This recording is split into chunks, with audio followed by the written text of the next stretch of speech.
8년 만에 붙잡힌 최규호 전 교육감이 동생인 최규성 농어촌공사 사장 이름으로 병원 진료를 받은 것으로 드러났습니다. 최규성 사장은 친족이라 처벌이 어렵지만 제3자에게 도피를 도와달라고 부탁했다면 범인 도피 교사죄가 성립될 수 있습니다. 세계 1위 자산관리은행 SSBT가 국민연금공단과 거래를 활발히 하기 위해 내년에 전주사무소를 열기로 했습니다. 동학농민혁명을 기리는 기념일이 5월 11일로 확정됐습니다. 이날은 동학농민군이 황토현에서 관군과 첫 전투를 벌여 대승을 거둔 날입니다. 내년 2월부터 미세먼지가 심할 경우 노후 경유차 운행이 제한되지만 전북은 장비와 인력이 부족해 단속이 불가능한 것으로 나타났습니다. 여러분 안녕하십니까? JTBC 8시 뉴스입니다. 8년간의 도피 끝에 붙잡힌 최규호 전 교육감이 친동생인 최규성 농어촌공사 사장의 이름으로 병원 진료를 받은 것으로 드러났습니다. 도피 중에도 다양한 취미 생활을 즐기며 정상적인 생활을 누렸습니다. 하원우 기자의 보도입니다. 71세의 고령에 지병이 있던 최규호 전 교육감은 도피 생활 중 지속적으로 병원 진료를 받았습니다. 그런데 최 전 교육감이 인천에서 동생인 최규성 한국농어촌공사 사장의 이름으로 병원 진료와 처방을 받은 것으로 드러났습니다. 이 사실을 검찰이 확인했고 결국 최 전 교육감 검거에 결정타가 됐습니다. 최규성 사장이 형의 도피를 도왔더라도 친족에 해당돼 현행법으로는 처벌이 불가능하지만 제3자에게 도피를 도와달라고 부탁한 경우 범인 도피 교사죄가 성립될 수 있습니다. 그동안 최규성 사장이 형의 도피와 아무런 관련이 없다고 답해온 만큼 도덕성에도 치명타를 입을 것으로 보입니다.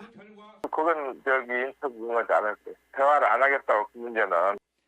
최규호 전 교육감의 도피 행적도 추가로 드러났습니다. 최 전 교육감은 검찰 조사에서 2010년 잠적 직후 전북에 머물다가 2011년 서울에서 찜질방 등을 전전했고 2012년부터 검거 직전까지 인천에 은신했다고 진술했습니다. 검찰 관계자는 최 전 교육감이 도피 기간 가명을 쓰고 다양한 취미 생활을 즐기면서 정상적인 생활을 누렸다고 밝혔습니다. 검거 직전까지 머물렀던 아파트에선 다액의 현금도 발견됐습니다. 누군가의 도움 없이는 불가능한 일이지만 최규호 전 교육감은 누가 도피를 도왔냐는 물음에 아무런 답도 하지 않았습니다. 도피 기간 어디 계셨나요? 누구 도움 받으셨어요, 도피 기간에? 전주지방법원은 사안이 중대하고 도주의 우려가 있다며 최 전 교육감에 대한 구속영장을 발부했습니다. JTBC 뉴스 하원호입니다. 미국에 본사를 둔 세계 1위의 자산관리은행이 국민연금공단과의 거래를 위해서 전주에 사무소를 열기로 했습니다.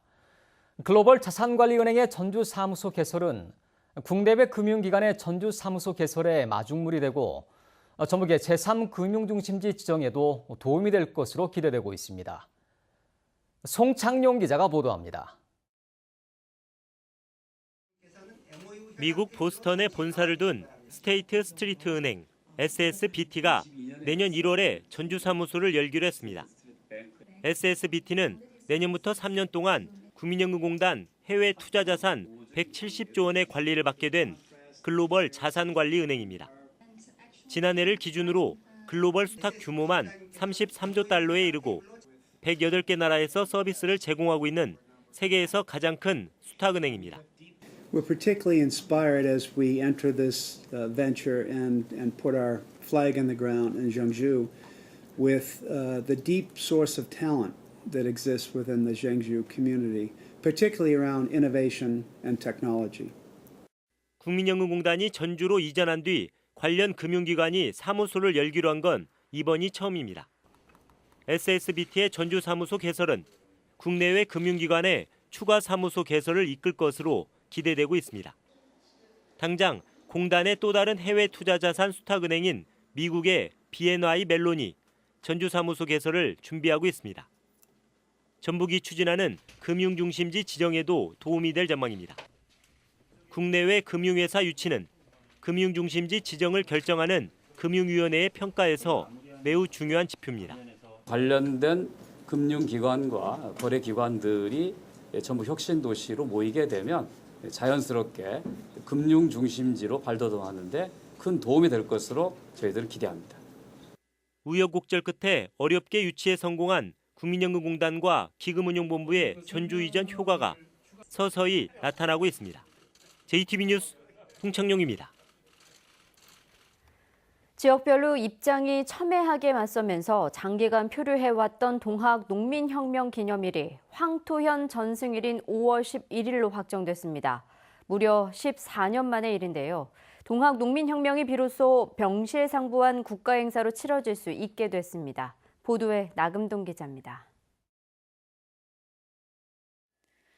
1894년 시작된 동학 농민혁명은 최초 봉기에서 최후의 항전까지 하나하나가 모두 역사가 됐습니다.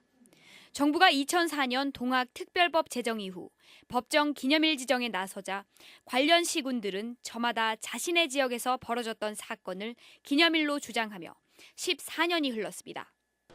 문화체육관광부 동학기념일 선정위원회는 그간의 치열한 논란에 마침표를 찍고 5월 11일 황토현 전승일을 법정 기념일로 정했습니다.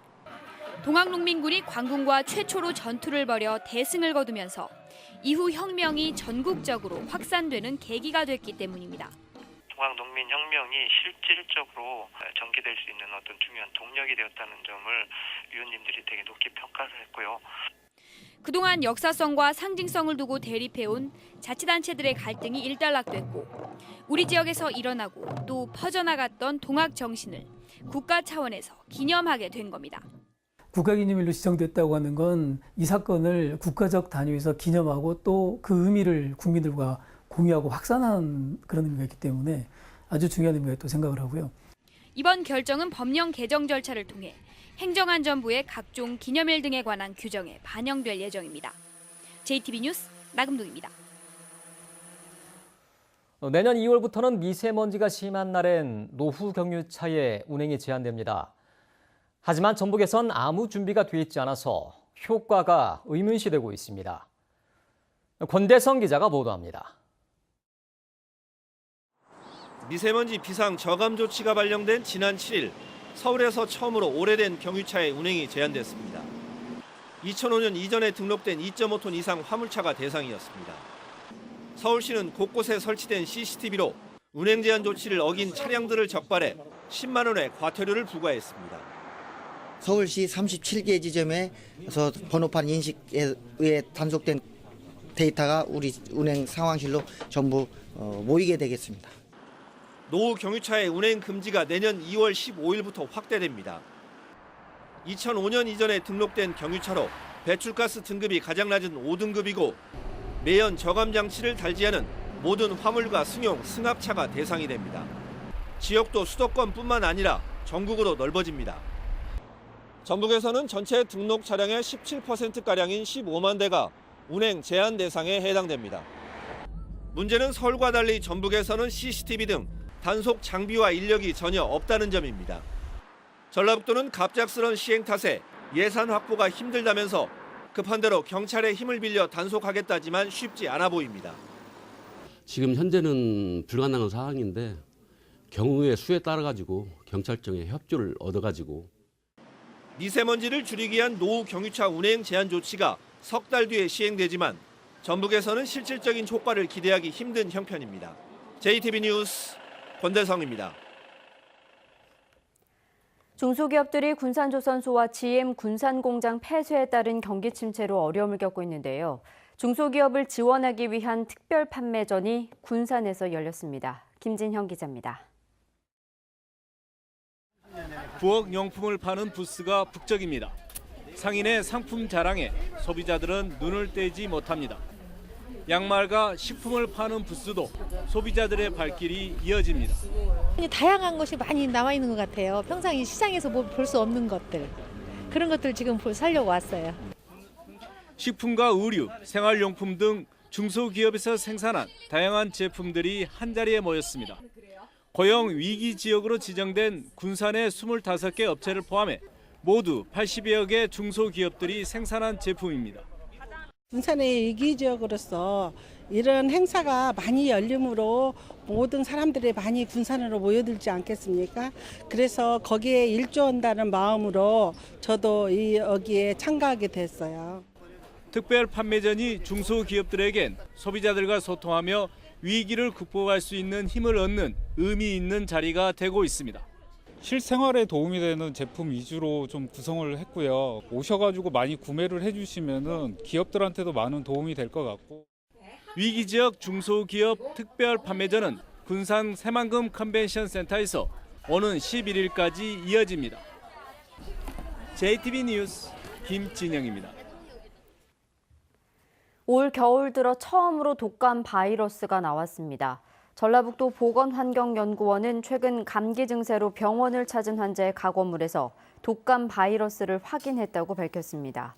이는 지난해보다 3주가량 빠른 것으로 독감 유행에 주의해달라고 당부했습니다. 공직선거법 위반 혐의로 고발된 송하진 전북도지사가 오늘 검찰에 출석해 조사를 받았습니다. 검찰은 오늘 오전부터 피의자 신분으로 송 지사를 불러 6시간 동안 선거법 위반 혐의가 있는지 조사했습니다. 송 지사는 지난 6.13 지방선거 당내 경선 과정에서 자신의 업적과 선거 여론조사 결과를 담은 휴대전화 문자 메시지를 대량 발송하고 유사선거 사무소를 차려 운영한 혐의를 받고 있습니다. 검찰 관계자는 고발 사건과 관련해 주변 조사가 끝난 만큼 이달 중순까지 수사를 마무리할 방침이라고 밝혔습니다. 전기공사 업체들로부터 뇌물을 받고 예산을 몰아준 한국전력전북본부 임원이 징역형을 선고받았습니다. 광주지법 형사 12부는 특가법상 뇌물 혐의로 기소된 한국전력전북본부 임원 A씨에게 징역 5년에 벌금 1억 8천만 원, 추징금 1억 원을 선고했습니다. A씨는 지난해 전북의 전기공사업체 대표 4명으로부터 1억 원이 넘는 금품과 수백만 원 상당의 향응을 받은 혐의로 구속 기소됐습니다. 재판부는 뇌물을 주도한 업체 대표 1명도 징역 1년의 실형을, 나머지 3명은 집행유예를 선고했습니다. 오늘은 대체로 구름이 많은 가운데 초미세먼지 농도는 나쁨 수준을 보였습니다. 주말인 내일도 초미세먼지 농도는 종일 나쁨 수준을 보이겠습니다. 내일 아침 최저기온은 전주 8도, 익산 6도 등 2도에서 8도로 오늘보다 5도가량 떨어지면서 쌀쌀하겠습니다. 한낮 기온은 15도에서 18도로 오늘보다 2, 3도가량 높겠습니다.